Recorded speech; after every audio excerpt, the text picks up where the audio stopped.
Okomya omukyala okuzaala kya bulijjo kyokka kireka ebibuuzo mu matu g'abantu bangi abakiwulira ku nsonga eyinza okukiviirako okubaawo.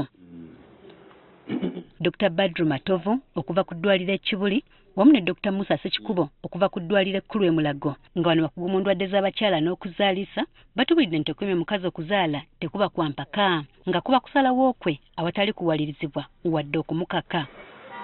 Bagamba nti obuvunaanyizibwa bw'omusawo mu mbeera eno buba bwakuwa mukyala magezi okusinziira ku mbeera gy'aba azudde eyinza okumuleetera obulwa singa takoma kuzaala.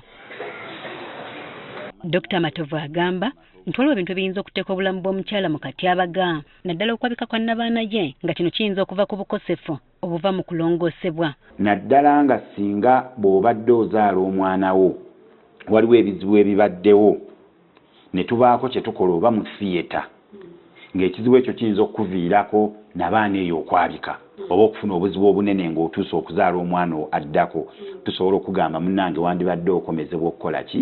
Okuzaala. Waliwo n'abakyala abayolika nnabaana nga bali mbuto nabano nabo baweebwa amagezi okukoma okuzaala. Katuweze omukyala singa ajja nga nnabaana yeeyulise ng'eyulise bubi nnyo kwaffe tuba tugirongoosa tugiteekako damage naye tuteeka damage wansi waayo tewatera kufuna buzibu ng'ofunye olubuto. Naye omukyala ayinza okujja ng'ayabise nnabaana ng'eyabise eno waggulu ku mubiri gwayo waggulu, oyo tetwagala ddemu kuzaala. Enkovu ku nnabaana nazo zisobola okuteeka ekkomo ku kuzaala kw'omukazi.